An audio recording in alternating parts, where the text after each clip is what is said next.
Please come in. You're right on time. The door only opens when the clock strikes midnight. Georgia and Hannah are preparing to broadcast from the belfry. Just like this old bell tower, they have many stories to tell. Some old and some new. Follow me up these stairs, but mind your step.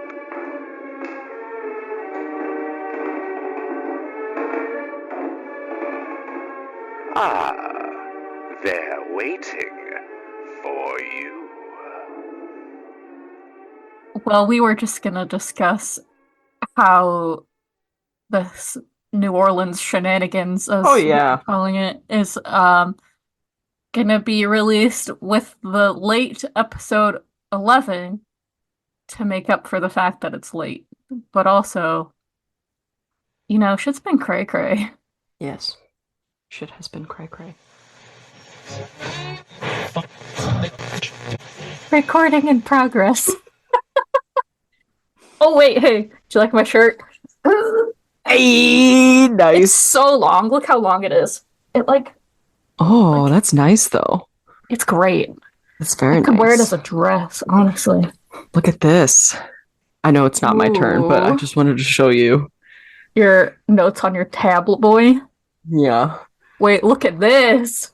Oh, this is... Yeah, you should have gone to McDonald's. Like chalky milk. It does. Okay. Actually, really fast. Hey, Seth. Yeah. Oh, God. Were you, right there? Okay. Can you do me one more favor? Yeah. My tablet cord.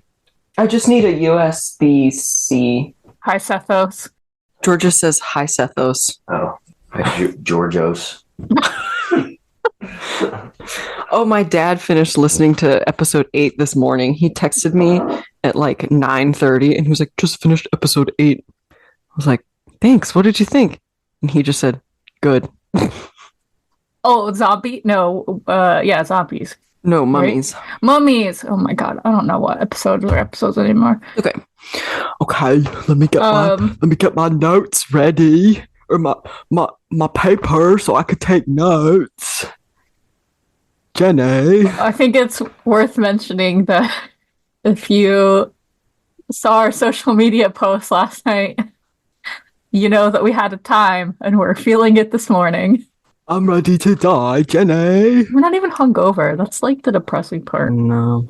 It's just... Is it depressing though? I think it's nice that we're not hungover. It's depressing that I feel this bad without being hungover. Yeah. Woo! Okay. If you start to hear noises in the background, tell me, so I can tell Shannon to shut the fuck up. I would like to give a shout out to a longtime fan of Ye Olde Show, Tyler. I see their location pop up in our stats, so... Hi, Tyler. I think they're still listening. And Anna, too, if you're also listening. Hello. I see you both. And you're both beautiful. Just like that bird. All right, here we go. I'm ready. And loosey-goosey. I'm so ready. I'm not loosey or goosey. That's fine. Before now, until now, we've been talking a lot about, all these different folkloric entities that can be interpreted as monsters or that are monsters. But I've been thinking about Scooby-Doo a lot lately and how it always turns out that humans are the real monsters. And I think that's the vibe for these next 4 episodes, at least. At least. If they haven't been the vibe of the last 10 episodes already. Yeah. Oh, yeah. We just got back from New Orleans, but we haven't actually got back from New Orleans yet, so I assume we had a great time, but I'm kind of hoping. You'll probably see the posts to confirm or deny that. Anyway, I got a lot of inspiration for this from my Coven book club. I am in a Coven book club at the Literary here in Champaign. Pretty great. I have a good time. Obviously, it's safe to assume that a lot of books are about witches. Mm-hmm. Given that it's a Coven book club. Exactly. But it just happened to be that the book we were reading for last month was about a history of the witch trials. So a lot of my information comes from the book I read. Really a two birds, one stone deal for me there. The book is called Witchcraft, A History and 13 Trials by Marion Gibson. It's a little bit dry, even for nonfiction, but it's really well researched. And I still enjoyed reading it. And one of the things I liked about it is because anywhere that the author could find the names of the victims for each of the story that she told, she fully made sure to write them out, which I thought was really nice. Like, it gave identity to the women who were which has victims of witch frequently trials. been missed in historical documents. Yeah. And I wanted to start off with a quote. And it says, there are gaps in our knowledge of women's experience, largely due to the fact that court records were written by men whose society conditioned them to misogynistic beliefs and who were not much interested in the lives of those they condemned. Which is why we don't have some of their names, because they just didn't think they were important to write down. So we have intensive periods of witch hunts in Western Europe and the colonies for a 300-year period, approximately from 1450 to 1750. Obviously, there were some before that and some after that. But like when we think of the panic associated with witch trials in Europe and then the New World, quote unquote, it's that 300-year period. Well, we're going to rewind to begin with. Greeks and Romans believed that magic was ungodly, but at the same time, they still thought that it could be used for good, so it was fine. And that was kind of the normal belief until the medieval period, when demonology was established as a new theology. And was, believe it or not, about witches, not demons, really. Other than the fact that witches, like, sold themselves or associated themselves with demons, so... Right. It's just sort of that, like, anything anti-Christian is like demonic. Yeah. Satan, evil. Yeah. Mm-hmm. Previously, even Charlemagne, king of the Franks and emperor of the Carolingian Empire in the 8th and 9th centuries, he sentenced death to anyone who executed another person on the grounds of being a witch. Nice. Because he was like, that's fucking stupid, guy. And which also just said that's murder. You're just murdering someone. But between 1348 and 1350, the Black Death, the bubonic plague, swept through Europe. Yes, ma'am. This is the bad one, the one we think of when we think of the plague. I introduced Hannah to the first episode of Puppet History the other day, and they do a very good synopsis of the Black Death, so I'll try to remember to put the link in our Facebook group, because you should all go watch it. It's really funny. It was so funny. It really took me by surprise how good it was. Yeah. A fun fact is that it was around this time that the Pope decided cats were evil, mostly because they're active at night. And if you're active at night, well, you must be evil. So he basically enacted a cat-killing rampage, which meant there were no predators going after the rats that were bitten by the plague-ridden fleas, thus contributing to the spread of disease. And who kept cats and didn't get the plague? People who fit the stereotype of being a witch. A less fun fact is that Jews were blamed for the plague. A less fun fact? Yeah. It was rumored that the pandemic... This sounds so familiar. It was rumored that the pandemic was an international conspiracy to poison Christians. Huh. Which pandemic am I talking about? I am talking about the plague, but boy howdy, I could be talking about COVID. And so a bunch of them were burned at the stake, which gets really dark, but it's probably a topic for another day. I just fine. wanted to draw attention to this correlation of Jewish people and witches, and then like the Protestants versus Catholics thing, because they all considered each other, well, mostly the Protestants and the Catholics considered anyone that wasn't Protestant or Catholic heretics. Yeah. And thus evil and must be Yes. murdered. Which is also why Joan of Arc was burned at the stake. Yes. She was technically a heretic. And the punishment for heresy was being burned at the stake. And just to be clear, heresy is the act of having an opinion or a belief that contradicts Orthodox religion, but especially Christianity. And so for the purposes of our conversation today, the Catholic Church used inquisitors to investigate heresy of all kinds, whether it was Protestantism, Judaism, witchcraft, whatever. I can't read Inquisitor anymore without having a huge panic about our D&D campaign. I thought you were going to say you only think of the Spanish Inquisition. Yeah, they never Yeah. expect the Spanish Inquisition. Or no one ever expects the Spanish Inquisition. I think it used to be that, but D&D has kind of ruined my brain a little bit, especially Sure. since I cut that one Inquisitor's dick off. Yeah. It helps when you have the memory of a rock like me. Mm-hmm. Yeah, And that's definitely not what I think of. that's fine. When Monty Python is the best alternative. Well, yeah, it's a lot funnier than the Inquisitors in D&D. When I was growing up, I, honest to God, never really learned about what heresy was or heresy until I took my confirmation classes when I was in high school. Mhm. And even then I was like, I don't really understand what it is because it's really I don't know if it was just my church or maybe I just wasn't paying attention or like it's an Episcopalian thing, like Anglican church, whatever. Mhm. But we don't really care about heresy. I wonder. Or maybe it's not that. Maybe it's just like not as. I think maybe it's talked just about. it's just not like it's not a thing that you can be punished for, right? I mean, at least I'm sure in some places that's still happening, but Yeah. I think we'll It's talk not about like that later. a major tenet of like Yeah, being anti-Christian or anything. yeah.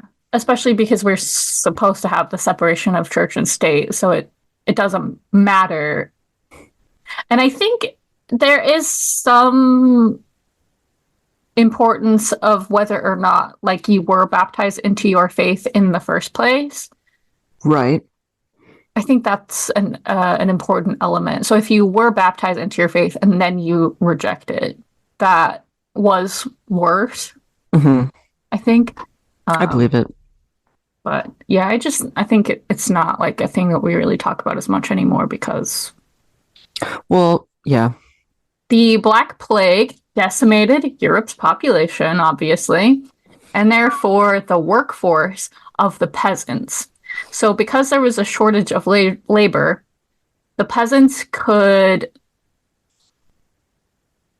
Wow, it's a really big typo. It says the peasants could kind of, but instead of saying kind of, it says kind, FWEOF. Wow. Extra letters. Kind of. I still can't get over the freaking knowledge you just dropped. Like so bluntly. Yeah, most of Europe just died. Anyway. Well, we all know that was an know. effect of the Black Plague and of COVID. Ha ha ha. Yeah, so there's a shortage of labor, and the peasants could kind of rebel, basically, if they didn't like the conditions. So they could let the harvest rot in protest of working conditions, for example. And this was possible because at the time they had a subsistence economy, and most workers were paid with the right to work the land themselves. So like have their own little part of the land where they could grow their own food and then also grow the food for like the Lord or whatever. And Jesus. so And so both the feudal lord, and so both men and women were also working. And when a monetary economy was introduced after the plague, only men were entitled to receive money as payment, and that's where marginalization of women's labor stemmed from. Fun fact. And so that led to the elites wanting to grow the labor force. This is what I texted you about a couple days ago, and I was like, I'm really depressed about all of this. So get ready. It all comes back to feudalism and misogyny. If it's not Reagan, it's the Black Plague. Yes. So this led to the elites wanting to grow the labor force, and they decided that the best way to do that was to control reproduction, aka control women. Mm-hmm. Does this not sound also horrifyingly familiar? Well, God, yeah. History does nothing but repeat itself, just in different fonts. Specifically with the overturning of Roe v. Wade. Oh, God, yeah. The fact that so many women are choosing not to have children, and people are worried about population decline, specifically the people who rely on a working class are like, who's going to work in our factories and our farms, and who's going to do all the bitch work and keep us rich? Let's get rid of abortion rights. So we need more babies. We need to make more workers. So also upsetting. I sent you a picture of Milo as like a buffer for these feelings. Antidepressant. Yes. Oh, Milo. Okay, he's being really cute. Yeah. I was hoping that Luna would come in here, but she might not with the door being shut. Oh, do you have it shut all the way? Yeah. I think she's busted in before. Yeah. I mean, if she makes a fuss, one of us can let her in. So in order to control reproduction, government officials went out traveling all over, and they started spreading propaganda about witches. They planted the seeds of distrust, especially in small towns, and who were the healers and midwives with knowledge of herbs that could be used as birth control or contraception. Oh, witches! Mostly lower class women, yep. Yeah. So most places that saw witch trials, 75 to 90% of the accused were women. I also think that we had this conversation at my book club meeting about this book. We were kind of talking about where this idea that like witches murder babies and eat babies and sacrifice babies to Satan and all that. We kind of were talking about where this came from, and we didn't really come to a conclusion at the time, but since then, because that was a week ago, since then I kind of had that light bulb like, oh, it's probably because they all worked as midwives. Mm-hmm. And had this, it reminded me a lot of all the vampires in Southeast Asia. Yeah. Where they come for babies. Yeah. Or attack pregnant women, or cause miscarriages, or same. Because people were so afraid of their children not being born or their newly born child dying, which honestly was very likely to happen anyway because, no antibiotics and such. Yeah. Infant mortality rates were so high. But it was a good excuse, Yeah. Scapegoat. Mm-hmm. I think that's scapegoat is like the buzzword when it comes to witch trials and East Asian vampires.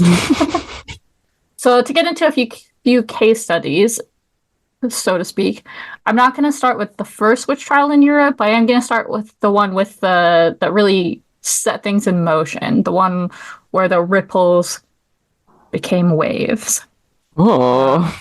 So this is the story of Helena Schuberin. And this is the first chapter of the book I mentioned, and it's fascinating.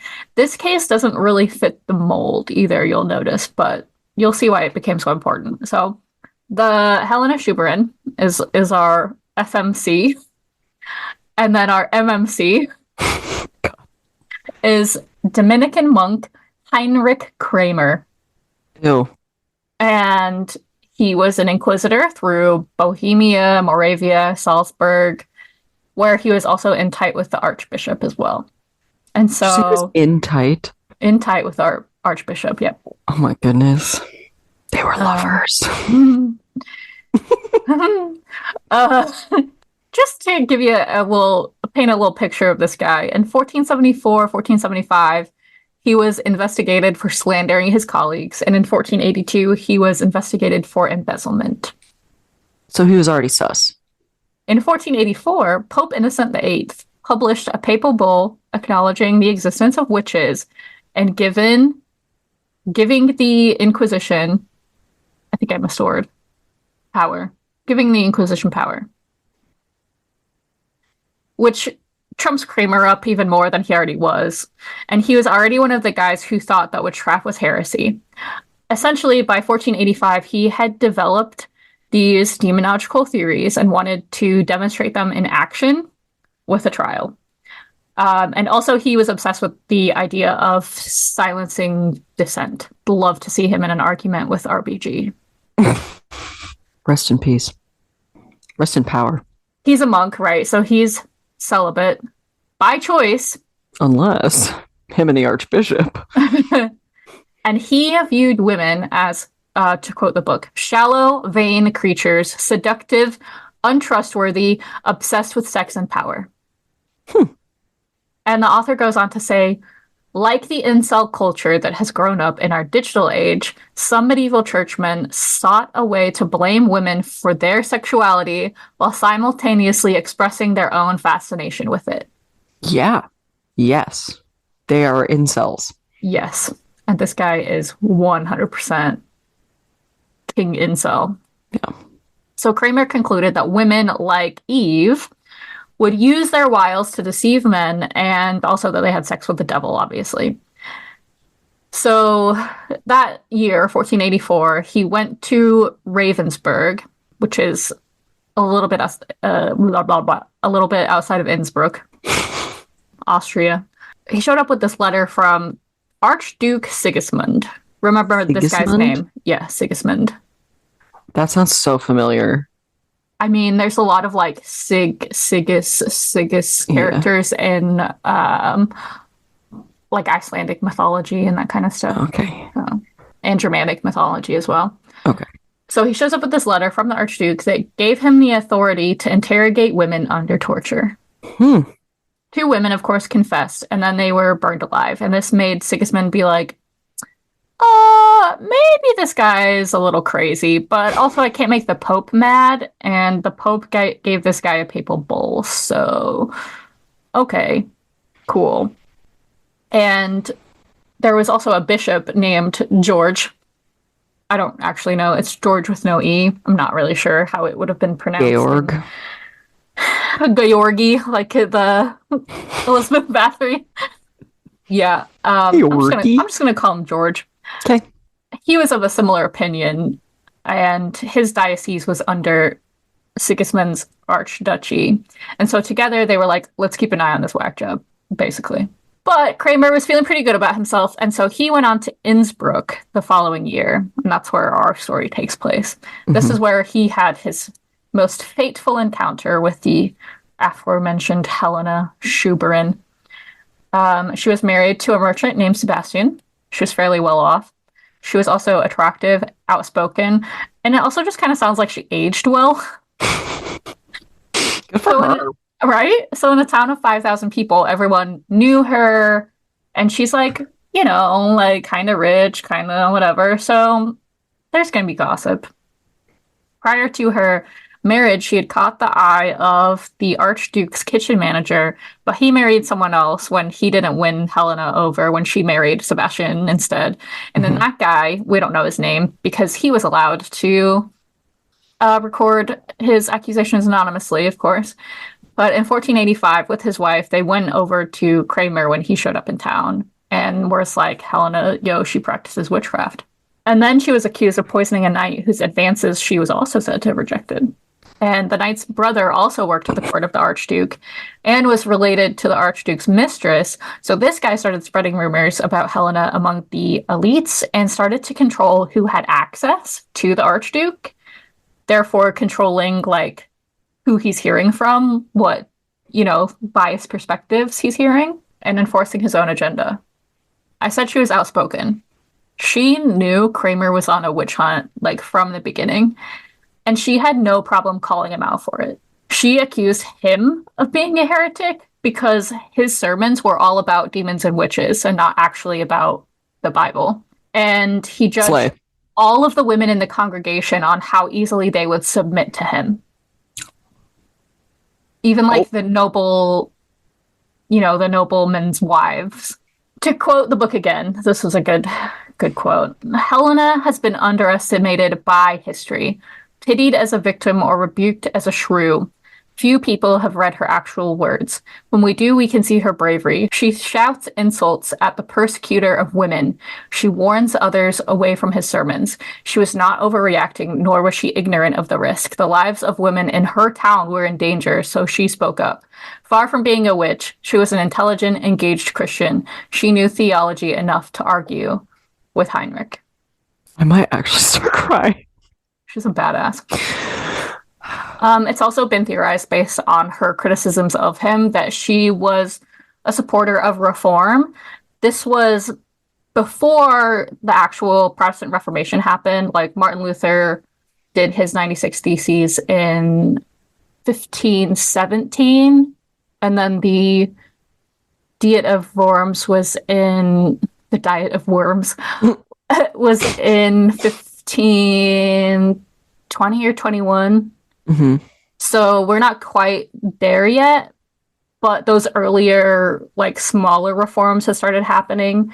And there was a really popular one in what's now the Czech Republic.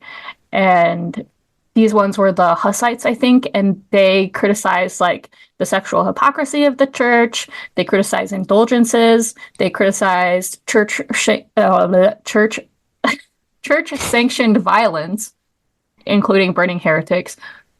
And Kramer was well aware of this because he'd investigated those people for heresy as well. And so he thought Helena showed signs of both witchcraft and reform, double heresy. So eventually he put her and 5 other women on trial. I think 3 of them were named Barbara. Oh my God. 3 of the 6 women were named Barbara. Shout out to the one Barbara who'll never hear this. Stop. It's terrible when you say her name and not Grandma. Tell Barbara I said hi. Do you hear that, Mom? Okay, so this is where it starts to get good. Helena was the first to be called into court. Her husband was not allowed to be present or to defend his wife. But like I said, he was a merchant and a well-known and respected one at that. So Kramer was not only the accuser, but also the judge. Oh boy. Which is so ethical. And if you remember, I said that both the bishop and the archduke were keeping an eye on him. Mm-hmm. So they actually sent someone to covertly observe the proceedings. His name was Christian Turner, and he had been, like, prepped. He'd gotten a debrief of how things might go, what he might witness. At one point, Kramer asks Helena if she was a virgin at the time of her marriage, which was, like, so scandalous to even ask someone at the time. And Turner actually intervened, saying that such things were secret matters that hardly concerned the case. And he soon intervened again to question Kramer about why he hadn't prepared written articles prior to the hearing for the court to read over. And he's like, you should probably go do that, like, right now. And so Kramer was like, fine. And they paused the trial so that he could go and write these articles. Helena was taken back to her cell, but when the court reconvened and she was brought back in, she was not alone. What? She had a motherfucking lawyer with her. Oh, slay. To act in the capacity of legal representative, this is a quote, for the said Helena Schuberin and the other women in detention. Like, that's a quote from his paperwork. Nice. Kramer was completely ripped to shreds for all the things he did incorrectly. For example, quote, conducting the Inquisition regarding hidden sins, when he instead, another quote, should have examined the women regarding articles of bad reputation. which he didn't do because he didn't write articles of bad reputation. Mm-hmm. And then the lawyer called for Kramer's arrest. Oh, Ultimately, he didn't get arrested. The women were released. They were like, all right, fine, you can leave, but you have to fucking leave. Like, you can't be here anymore. We don't want you here. Yeah. And the bishop, George, he actually wrote about Kramer to someone else. He really seems to me to be crazy. Can you imagine if they had TikTok? I know. There's always somebody. Right. Who's So- cuckoo. Unfortunately, Kramer did not take this well. No. And he decided that in a witch trial, there really wasn't any need for the trial part, like the courtrooms, the legalities, like that part of a trial. So he then wrote about how accused witches should be tortured soon after arrest. And he wrote this in the thing that he is now most known for, his book of demonology, the Malleus Maleficarum, Mm-hmm. or the Hammer of Witches. It wasn't the first book of its kind, but it definitely became one of the most popular. It described the nature of witchcraft and how to punish accused witches. And even at the time, it was recognized by many scholars to just be him pushing his own agenda and calling it the stance of the church. But regardless, its publication really lit the fire. No pun intended. Good one. So Helena's a badass. She really is. What a lady. I know. And that's why I said it didn't really fit the mold, because she was privileged, right? She had money. She had influential men who supported her. She seemed educated. She was educated, yeah. By 1600, it was considered essential for monarchs and leaders to have this knowledge of demonology. So when the marriage of King James VI of Scotland, soon to be also King James I of England, we mentioned him previously. I can't remember why. But he was Protestant. He didn't King get blown James? up. Yeah. Because I don't remember. said he didn't get blown up by Guy Fawkes. Oh, yeah. Yeah. And more concerningly, in the context of this episode, he's the one who wrote the version of the Bible that many people are most familiar with. Yeah. Yikes. Also now believed to have been gay. Yeah. So when his marriage to Anna, Princess of the Kingdom, that was at the time both Denmark and Norway combined, it was threatened by bad weather, he blamed witches. And this guy did have a lot of issues. Like, his mother was Mary, Queen of Scots, who we will talk about in the future. She was executed by Queen Elizabeth. She was Protestant. Queen Elizabeth was Catholic. That was a whole... Also, Guy Fawkes was Catholic, and that's why he wanted to blow up the king. So, like, that's very much a theme throughout Yes. this period of history. And like I said, he's now believed to be gay, so I'm sure he had some internal struggles about that too, given the nature of him being the king and all this religious things that are happening and how sexuality was viewed at the time anyway. Heteronormative. What am I trying to say? Heteronormative relationships were like, sex in heteronormative relationships was viewed as sinful enough, God forbid, you know. Mm-hmm. Literally. So I assume he had a lot of internal struggles about that too. Do you remember when it was a thing for like a hetero married couple? Someone would have to like sit in the room Yes. while they consummated the marriage just to Yes. make sure that it was legit. Yeah, and I Throwback. didn't actually take any notes about this, but that kind of comes up in the story of King James a little bit too. So he was from a young age surrounded by a lot of powerful, dominating women, and you know how insecure men can be around strong women sometimes. So at the same time, the Little Ice Age was happening in Europe. Declining average temperatures had been happening for at least 100 years by this point. So much like the volcanic winters that we talked about previously, crops, livestock, weather patterns, they were all affected by this like Little Ice Age. Basically, the marriage was supposed to happen by proxy, and then the princess would sail to Scotland, but storms happened, preventing her travel. And so finally, the king was like, fine, I'll just come get you in my own ships. Like, she kind of left and sailed around and then made port in a different town and was just trying to wait there till the weather got better. Mm-hmm. But all these crazy weather patterns were happening. So he sailed over there, and then their return was delayed by further storms. Like, they spent 3 to 6 months, like, waiting out the weather to be good enough for them to make the journey back to Scotland.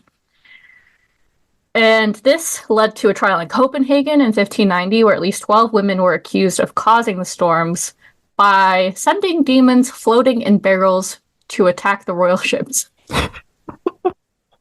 Like Hobbit style. Down the river. Yeah, that tracks. That's totally how things happen. Right? I imagine he felt really inspired upon his return to Edinburgh. And he started investigations of his own. And this guy had an ego, in case you didn't notice. He believed that he was closer to God than anyone else. He was a Protestant, so like the Pope, he didn't think the Pope had any power. And that everyone else was rightly beneath him, the whole world. So unlike Helena's trial, there was no one who could sway opinions of a higher power in the favor of the accused, because he was the highest power and his mind was made up. All this led to the North Berwick trials in 1590, which was centered on 2 women. One of them was named Agnes Sampson, who's really interesting to read about, and she's like so Christian, it's shocking, all things considered. Like, we'll talk more about her in a minute. The reason I wanted to be sure to mention this trial, though, is because the other woman was Geilles Duncan. I knew it. I knew you would react, and that's why I wanted to talk about it. I knew she was a real person. She was known as Gilly. She worked at the home of a magistrate, David Seaton. Keep in mind, I haven't seen Outlander since I first watched that first season, so I don't remember. Like, I know what happened to her, and I know that they portray her as also coming back through time because she has the smallpox scar. Mm-hmm. But she was married to the magistrate in that one, wasn't she? She was. So in real life, she just worked at the home of the magistrate, whose name was David Seaton. But she also had this reputation. She was a maid, she like made beds and cooked food and that kind of thing. But she also had a reputation on the side as a healer, as we see in Outlander. But Seaton thought her skills were ungodly, and also she just wasn't medically qualified because she was a woman. Oh, yeah, okay. He also questioned her unofficially and illegally and tortured her with thumb screws. Thumb screws? Yes. Oh, good. Yeah. Good. And this is where Agnes's name came into things during this torture. And so this all happened before it was reported to the king. The king eventually found out about it. So both these women were further questioned. Both confessed to having interfered in royal affairs. And so King James decided he would try the women himself and experiment with his own methods of demonology. That's also a running theme. Well, this is my version, so now I'm going to experiment with it on innocent women. Okay. This is the most fucked up part that we'll probably talk about. So trigger warning, if you know anything about witch trials, you probably know what to expect. And we do see it in the episode of Outlander 2, going back to the smallpox scars. Mm-hmm. Annie's hair was shaved off, so her entire body could be examined for any marks made by Satan or demons, including her genitals. Shocker. AKA, she was sexually assaulted.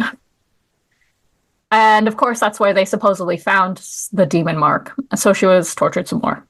Unlike Helena, like I said, both of these women were poor and uneducated, and they had no influential men in their corner. So Annie was found guilty and imprisoned in Edinburgh Castle. Did you end up going there? No, it's too expensive. It is, but we're going to go there. Okay. We have to go there, especially now. So she was imprisoned in Edinburgh Castle until a pyre was built. So probably not that long. She was taken to the pyre, strangled, and then burned. And Geilles Duncan was later executed along with another woman whose name had come up during all of the torturing. And then another one was also burned alive even after that. And all of this led King James to, obviously there's a lot more to talk about. I'm just giving the abridged version so we have time to discuss things. But all of this led to King James writing his own book, Demonology. And this trial is also what inspired Shakespeare to write the witches in Macbeth the way he did. Oh. About 15 years later. Oh, well, that makes a lot of sense. It's not fun. Yeah. Well, Macbeth is my favorite Shakespeare story. I love Macbeth. I will briefly mention the Pendle witch trials. These are the ones that happened where I grew up about 20 years later in 1612. These are among the most famous witch trials in England. Obviously, those last ones are in Scotland. They took place in Lancaster, which is the county seat of the county what I grew up in. So it's like an hour away. There's also an episode of Doctor Who about this from the Jodie seasons. And it also has, did we talk about this? It has O'Brien from Downton Abbey in it. Mm-hmm. I did want to talk about this a lot more, but then I got distracted by Helena's trial, and I thought that was really important to talk about and really kind of sets up the social and political and religious background for the spread of hysteria surrounding witch trials through to the present day. So I thought it was more important to talk about since we'll be spending 4 hours or 4 episodes talking about that. The other thing I wanted to bring up in this episode is Matthew Hopkins, the Witchfinder General. And one thing that came out of the trials in Lancaster is the requirement of having material evidence of someone being a witch. And Hopkins made finding such evidence his job. Only for about 3 years. He died when he was still in his 20s. I think he was like chronically ill. Me too, bitch. Had some kind of, like terminal illness, or that's probably not terminal now, but was back then. Right. And he was heavily inspired by King James's Demonology, and then he wrote his own book, which everyone has probably heard of at this point, The Discovery of Witches, in which he explains that torture is illegal, but sleep deprivation isn't technically torture, so that's fine. It's not technically torture? Yeah, right. No. He's also the one that came up with the classic swimming test, the perversion of baptism. Yeah. And that book is what most influenced witch trials in the colonies, which is where I'll pick up in my next episode. But I wanted to leave time for discussion. How I hate being a woman. That's the opposite of the TikTok sound. Yeah. How I love being a woman. I mean, the more that we continue learning about these monsters and creatures and supernatural entities, the more we really learn that a lot of it just comes from hating women. All of society, all throughout history, just hates women. Yes. And it's still happening in 2024.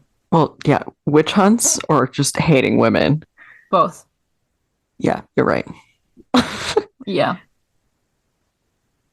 It's so exciting. Yeah, if you try and equivocate like what's happening with witch hunts today, I don't think it has as much to do with being anti-Christian or anti-Catholic. At least it really has more to do with being anti whatever the main religion is, or anti-status quo. Yeah.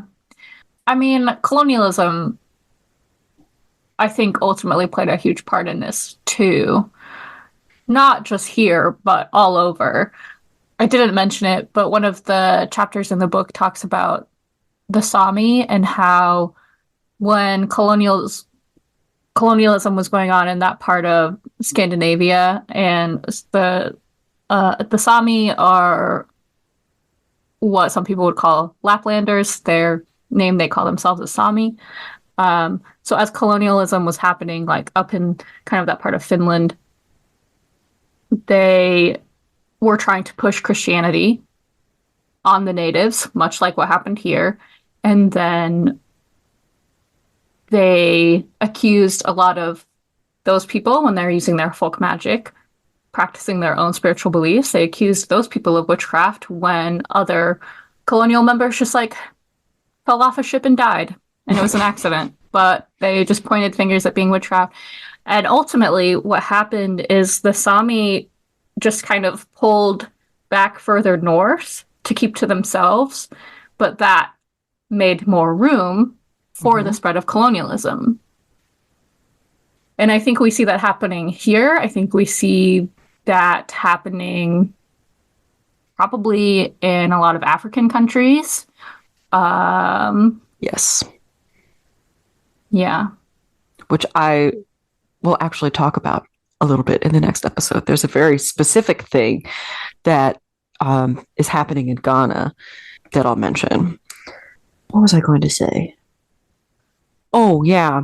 I also wanted to talk about how we were discussing how witches are mostly women, or if not all women, because of their ability to be healers and midwives, and they have access to herbs and are usually the ones holding down and continuing on these like rituals, these cultural traditions, because women are the root of all culture, if we're being real honest. Sorry, men. Sorry, guys. You may be, quotes, in charge, but really, women are the one telling stories and sharing stories with their kids, with each other. And if that's seen as magic or witchcraft, that's shit. Even, Christianity could be considered witchcraft if you think about it in the opposite direction. Yeah. Even, I'm just thinking of, how women in Scotland work the wool before turning it into, and they chant while they do it, and it's very rhythmic because it makes the work. I mean, a lot of people do this. A lot of work that requires physical labor, especially that's done by women. But I think we also see it when we look at colonial America. Enslaved people also did it. They have, you have songs that tell stories of your historical, cultural origins, and there's a rhythm to it to keep the work going. And I think even that, if an outsider or someone with these really like perverted Christian views could look at that and be like, whatever they're doing is a ritual, a satanic ritual, or an unchristian ritual. I don't know where that originates in the Bible. No. Like, where it doesn't. That's the thing. Yeah. Like, maybe there's something about like talking about the other in some way, and then people just speculate and assume that then everything other is the devil. Well, and that's the scary part, is that this guy who wrote a book about demonology wrote the King James Bible. Like, it's that fucking King James. He rewrote the words in the Bible to suit what he wanted them to say. I have never read the King James Bible. I have read not that version. Oh God. I don't remember which version I read, but I mean, I didn't read the entire Bible, but for confirmation class, we had to read significant portions of the Bible. And then, of course, I went to an Anglican school, so yeah. There you go. So what's up. But it's got a Bible readathon for charity. There's got to be some Old Testament thing, Yeah. Or maybe there's some weird post-Jesus letters to somebody talking about, this guy, he was doing magic, or probably not that word, but like he was doing something. I did see in my book club book, part of something was mentioned about how it was okay for miracles to happen when Jesus was the one performing them. But women performing miracles was like, no, bad, wrong, no. Evil. And so I don't know if it's like some perversion of like the miraculous nature of Jesus that anyone else who could like heal someone who is theoretically unhealable. Mhm. You know what I'm if it's just that kind of like twisted perception of, well, Jesus can do it, so no one else should be able to do it. Right. Does that make sense? Yeah, but I think that people are more okay just generally with men Right. being capable, not just Jesus, but like John the Baptist, Yeah. Paul. Yeah. God is seen as a man, Yeah. even though God is a woman. Yeah. Women have just been a vessel for men to project their insecurities and their jealousy and their crap for literally ever, even though women didn't do anything wrong. I don't know what it is. Is it some sort of like testosterone thing? Where did this come from? Where men just have this need to assert power and dominance over each other and obviously women. Mm-hmm. And so therefore, women must suffer. And also that like concept that we see, especially in like 90s sitcoms, where men don't like women. Yeah, it's like seen as Even the thing. even the women they're married to, they just don't like women, and that's supposed to be like normal. Yeah, What is the old that? ball and chain. Like, why is she weighing you down? Yeah. What are you talking about? Why are you married then? Get divorced. Chill out. Yeah, you're the ball and chain. Get out of here. Maybe get some therapy. Everyone should go to therapy. Get some help at the end. Do you have anything to say? Anything else? Or Women are so amazing. They are healers. They are creators. Protectors. They are storytellers. They are helpers. They are sexual. They are reformers. They are heretics. Okay, actually, They're awesome. This is actually another thing we talked about in my book club meeting was, what does it mean to be a witch today? Today? Yeah. Well, that depends on what the context is. Like, do you mean like Western society? Like America or... Because listen, I have some other stuff I'm going to talk about in... Yeah. I mean, I think at this point, anyone who is seen as opposing the patriarchy, societal norms, Right. capitalism... No, yeah, you're so right. ...is a quote-unquote a witch. And yeah. I have more things to talk about this in my next episode as well. Like outspoken women. Outspoken women. Like feminists. Helena. Yep. Educated women. Mm-hmm. Women who have chosen not to have children. Mm-hmm. Women who speak up in their own communities, whether it's like on a local level or a national governmental level, which again, I will talk more about. Women who reject men. Yeah. Anytime you're at a bar and a man hits on you and you say no thanks, what do? They call around and call you a bitch. Yeah. Close enough.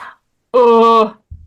Remember when I almost got beat up by that guy at Quality? I mean, I wasn't there, but you weren't there. Telling me about it. Yeah. I wish I was there. Because I was like, we don't want to hang out with you. Go away. And I thought he was going to actually fight me for real. You just needed my normal face behind you to enforce.